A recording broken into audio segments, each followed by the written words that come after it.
ये द्वितीय वर्ष के ऑनलाइन क्लास में आप सभी का स्वागत है। इसके पहले वाले वीडियो में हम लोगों ने संसाधन एवं उसके वर्गीकरण के बारे में जाना। अब अगला जो हम लोगों का चैप्टर है वह मृदा संसाधन है। प्राकृतिक संसाधनों में मृदा सबसे महत्वपूर्ण एवं आधारभूत संसाधन है। यह एक सात्विक संसाधन है जिसका प्रयोग लंबे समय से होता आ रहा है। मनुष्य की अधिकांश मूलभूत आवश्यकताएं जैसे भोजन, वस्त्र, आवास मृदा संसाधन से ही प्रत्यक्ष या परोक्ष रूप से पूरी होती है। आदि मानव काल से लेकर आधुनिक मानव काल तक इस लंबी अवधि में मानव किसी न किसी रूप में मृदा से जुड़ा रहा। निश्चित रूप से कहा जा सकता है कि मृदा मानव संस्कृति एवं सभ्यता की जननी है। कृषि एवं पशुपालन मानव के सबसे महत्वपूर्ण आधारभूत उद्यम हैं, जिसका सीधा संबंध मृदा से है।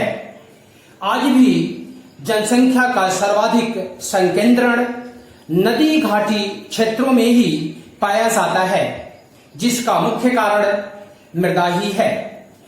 चाहे वह भारतीय उपमहाद्वीप की सिंधु घाटी सभ्यता हो या विश्व की कोई अन्य सभ्यता।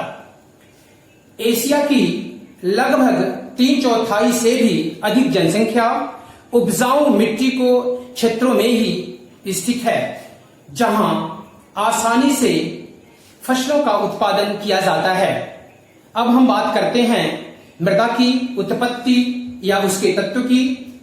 तो मृदा चट्टानों एवं खनिजों तथा जैविक तत्वों का एक ऐसा प्राकृतिक मिश्रण है जिसमें वनस्पति और पौधा उत्पन्न करने की क्षमता विद्यमान होती है।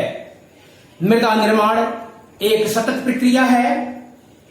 मिट्टी में सिलिकॉन, एल्यूमिनियम, लोहा, नाइट्रोजन, कैल्शियम, फास्फोरस, पोटेशियम आदि, इसके अलावा सल्फर, मैग्नीशियम, आयोडीन, तांबा आदि का संमिश्रण पाया जाता है। मिट्टी में जैव पदार्थ की उपस्थिति भी आवश्यक है। वनस्पतियों एवं जीवों के विघटन एवं सड़ने गलने से मिट्टी में जैव तत्व की प्राप्ति होती है। जैव तत्व विहीन मृदा कमजोर गुण वाली होती है। मृदा की संरचना के अनुसार ही उसमें पानी एवं हवा प्रवेश होता है, जो पौधों के लिए आवश्यक होता है। अति महीन कण की मिट्टी में जल और हवा का प्रवेश बाधित होता है, जिसके कारण मिट्टी की उर्वरता घट जाती है। अब हम बात करते हैं मृदा विकास की। तो मृदा विकास मुख्य रूप से 2 चरणों में संपादित होता है। प्रथम चरण में मूल चट्टानों के विघटन, अपघटन और अपर्दन से उत्पन्न चट्टानी चूर्ण मिट्टी का आधार बनता है, जिसको आवरण चूर्ण कहते हैं। आवरण चूर्ण बनते ही दूसरा चरण प्रारंभ हो जाता है। आवरण चूर्ण में जल प्रवेश होते ही वनस्पतियां उगने लगती हैं और अपने जड़ों को आवरण चूर्ण में प्रवेश कर खनिजों का दोहन करने लगती हैं। उपरोक्त विवरण से स्पष्ट है कि मिट्टी निर्माण पर अनेक तत्वों का प्रभाव होता है। साथ ही मिट्टी के निर्माण की अवधि, जलवायु परिवर्तन और मानवीय उपयोग भी मिट्टी के धर्म गुण में परिवर्तन कर देते हैं। अब हम बात करते हैं विश्व की प्रमुख मिट्टियों एवं उनके वितरण के बारे में। तो विश्व की प्रमुख मिट्टियों का वितरण जलवायु और वानस्पतिक प्रखंडों के अनुसार ही पाया जाता है। विश्व में मुख्य रूप से 10 प्रकार की मिट्टियों का वितरण पाया जाता है, जो निम्न प्रकार से है। पहला है पार्जोलिक मिट्टी। इस प्रकार की मिट्टी प्रधानतः तैगा वन वाले क्षेत्रों में पाई जाती है, जहां लंबे समय तक तापमान नीचे रहता है। इसमें प्रमुख खनिजों का अभाव पाया जाता है। इस प्रकार की मिट्टी विश्व में यूरेशिया के उत्तरी भाग, नॉर्वे, स्वीडन, कनाडा, अलास्का आदि में पाया जाता है। यह अम्लीय मिट्टी है तथा कम उपजाऊ होती है। दूसरे प्रकार की मिट्टी की बात करते हैं तो दूसरे प्रकार की जो मिट्टी है वो पार्जोलिक मिट्टी है।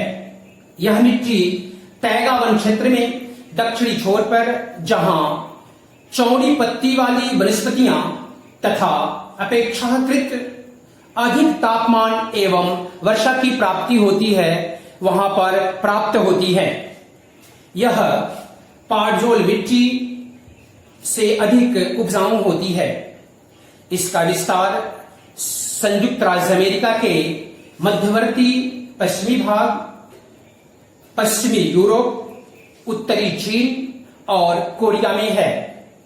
जो तीसरी मिट्टी है, तीसरी मिट्टी का नाम पार्जोलिक लैटोजोलिक मिट्टी है। यह सामान्य खनिज और जल तत्व वाली मिट्टी है। इस प्रकार की मिट्टी दक्षिणी ब्राजील तटपठार, दक्षिणी पूर्वी यूएसए, दक्षिणी पूर्वी चीन, अफ्रीका के मध्यवर्ती भाग, प्रायद्वीपीय भारत के उत्तरी पूर्वी भाग तथा दक्षिणी जापान में पाया जाता है। जो चौथे प्रकार लैटराइट मिट्टी होती है। लैटराइट मिट्टी उष्णाद्र सघन वनस्पति वाले क्षेत्रों में इस प्रकार की मिट्टी पाई जाती है। इस प्रकार की मिट्टियों में लौहांश एवं एल्यूमिनियम की मात्रा सर्वाधिक पाई जाती है। इस मिट्टी की उर्वरता कम होती है। लौहांश की उपस्थिति के कारण इसका रंग लाल होता है। अमेज़न घाटी, मध्य अफ्रीका, प्रायद्वीपीय भारत एवं दक्षिणी पूर्वी एशिया में इसका विस्तार पाया जाता है। अब हम बात करते हैं पांचवें प्रकार की मिट्टी की, जो चरनोजम मिट्टी है। इसे काली मिट्टी के नाम से भी जाना जाता है। इस मिट्टी में जैव पदार्थ एवं नाइट्रोजन पर्याप्त मात्रा में उपस्थित रहता है। यह पूर्ण विकसित मिट्टी है। यह मिट्टी बहुत ही उपजाऊ होती है। इसका विस्तार यूएसए के मध्यवर्ती भाग तथा रूस के पश्चिमी पूर्वी भाग में है। दो छठवीं मिट्टी है विश्व में, वो चरनोजम मिट्टी है। इसे स्टेपी घास क्षेत्र की मिट्टी भी कहते हैं। इसका रंग भूरा होता है।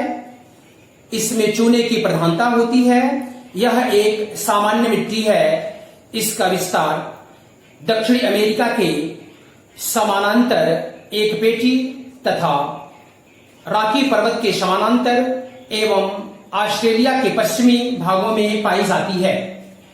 जो विश्व में जो सातवीं मिट्टी है वह मरुस्थलीय मिट्टी है। उस मरुस्थलीय में इस प्रकार की मिट्टी पाई जाती है। इसके स्तर अविकसित अवस्था में होता है। इसमें जैव तत्व की कमी तथा चूने की प्रधानता होती है। यह अन उपजाऊ मिट्टी होती है। इस प्रकार की मिट्टी यूएसए के मरुस्थलीय भाग, सहारा, कालाहारी मरुस्थल, पश्चिमी और मध्यवर्ती एशिया तथा मध्यवर्ती ऑस्ट्रेलिया में पाई जाती है। जो आठवें प्रकार की मिट्टी है, आठवें प्रकार की मिट्टी का नाम टोंडा मिट्टी है। अत्यधिक ठंड में इस प्रकार की मिट्टी का विकास न्यूनतम होता है। इसमें खनिज एवं जैव तत्व दोनों ही कम होते हैं। यहाँ अधिकांश समय बर्फ जमी रहती है। जो नवी मिट्टी है विश्व में, वह नवी मिट्टी जलोढ़ मिट्टी है। नदी के अपरदन एवं निक्षेपण से इस प्रकार की मिट्टी का विकास हुआ है।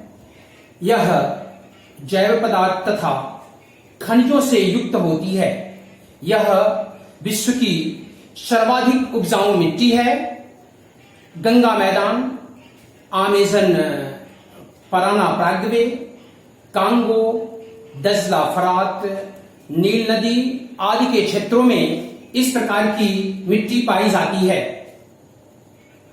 जो 10वीं प्रकार की मिट्टी है वो मिट्टी विविध स्वरूपीय मिट्टी है। यह मिट्टी बहुत ही कम विकसित होती है। इसका निर्माण ढालू एवं पठारू पे होता है। इसमें पोषक तत्व की कमी होती है।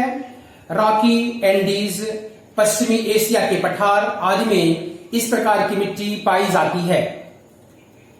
इस वीडियो में आज के लिए इतना ही। धन्यवाद।